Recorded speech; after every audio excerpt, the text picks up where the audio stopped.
What's up everyone, it's Austin Rutherford. I'm standing in front of a property that I almost passed on and we're getting ready to sell it here in a couple weeks. We'll end up making $32,000 in net profit. So in this video, I'm gonna tell you why I was hesitant on doing the deal in the first place and what you should look out for so you don't pass up on a deal that you can make $32,000 on as well. So make sure you smash that like button for the YouTube algorithm. It would be greatly appreciated. So just kind of a high level overview. Well, we ended up getting a lead from the seller on this property and the seller was like, very on and off about selling the home. She had it rented out, but then she wanted to cash out on it, but then she wanted to keep it rented for the cash flow and she just kept going back and forth. So this is a deal that I had to continuously follow up on to get this property under contract. And what happened was after like 20 phone calls, she finally agreed to sign the agreement and go into contract for us to buy this property at $74,000. The catch was she couldn't figure out how to work the online e-signature. So when she agreed, took her information in, sent out an agreement online for her to sign on her phone because you never want to waste time in this business. Time kills all deals. So I sent her the agreement and I was on the phone with her as she was reading the agreement and she was like, I can't sign it. And I tried to walk her through every process out there. She's like, I can't do it. She's like, oh man, actually I'm walking into a lunch meeting. I'm like, nope, matter of fact, like I'll come meet you right now. Where are you located at? She told me where she was going to lunch at. Again, time kills all deals. The problem was,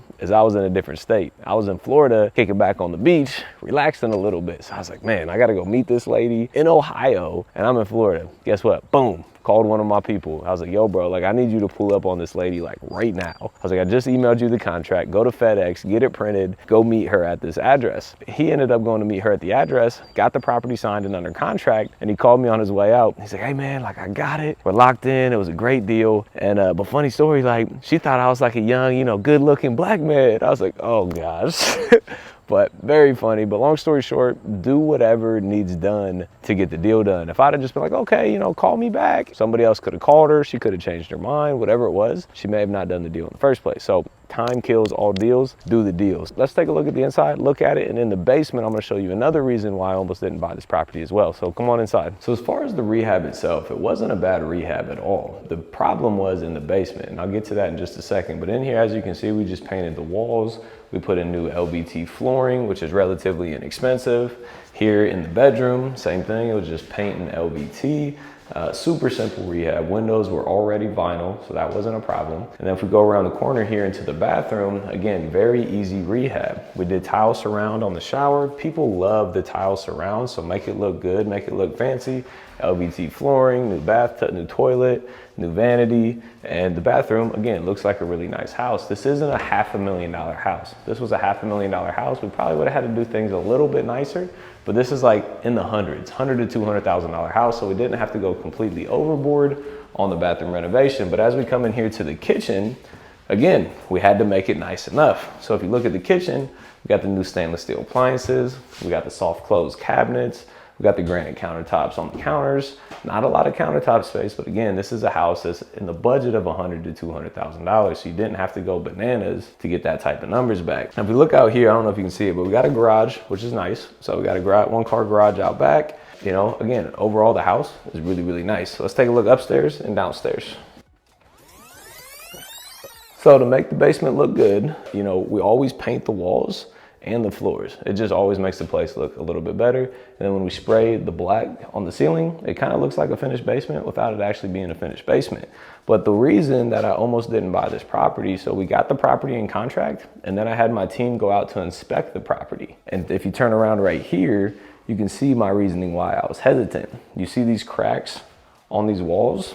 That means that the foundation is failing, which means that we had to come in and put these I-beams in place all the way around the basement. So we have about 10 I-beams in this basement at about $500 a pop. That's $5,000 in foundational problems that we had to put in. So when we bought this property, it was already a tight deal because we had to crunch it. She would not be flexible on her numbers. I kept trying to get her down and she was finally like, look, if you don't give me my number, I'm going to talk to somebody else. I was like, all right, like here's your number. It was just enough for the deal to make sense. And then we got the property inspected and I saw the cracks in the walls. I was like, oh, this is gonna be bad because that put us over budget. The deal wouldn't have made sense at the time. So what I did is I ended up calling the seller, talking to her nice and explaining the issues in the basement. And she was on the phone, she's like, oh, there's no issues in the basement.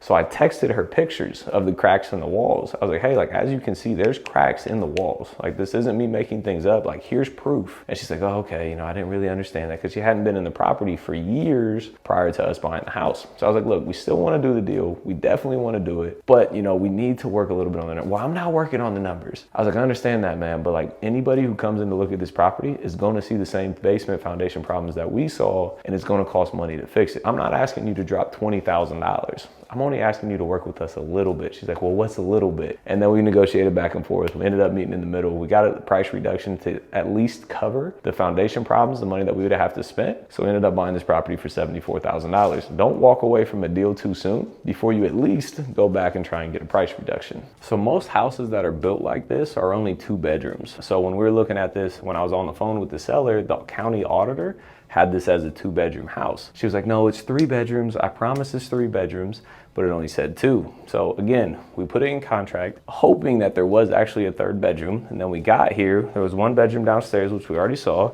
And then there's 2 bedrooms right here. So it's actually 3 bedrooms upstairs. Well, 3 bedrooms in total, 2 bedrooms upstairs. So as far as the rehab up here, super simple.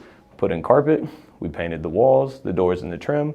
It already had updated vinyl windows, so it was a very easy renovation on this. But when we came in here and saw the 3rd bedroom, we knew that we were closer to making the numbers work. And then when we got that price reduction from the basement, we knew that the numbers made sense on this deal. So we bought the property, we worked with the tenant to get them out. It took them about 45 days to vacate the property. So then we got in here, we renovated the house, we listed it on the market for sale, and now it's almost time to get paid. So like I said, to recap this deal, we ended up buying it at $74,000. The renovation budget on this property was $33,000. So when it was all said and done, we listed this property for sale for $160,000, got a full price offer on the market, and we're selling this property here in about 10 days. And we end up making about $32,000 in net profit on this one deal. So the thing that we look at for small rehabs like that, $10, $20, $30, $40,000 rehabs, we can get in and out of these deals in a month. We can renovate them in 30 to 45 days.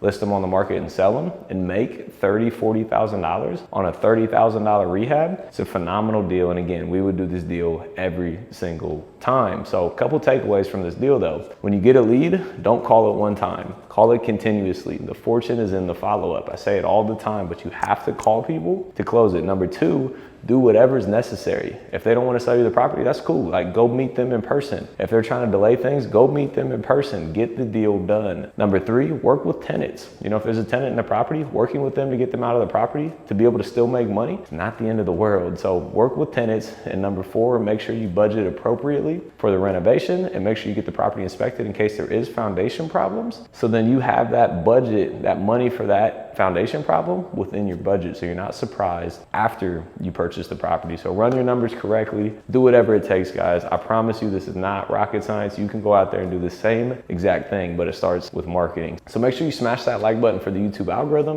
hit that subscribe and notification bell below, drop a comment, let me know any questions you have about this deal or real estate, business, or finance in particular. And as always, appreciate you being here. We'll see you on the next one.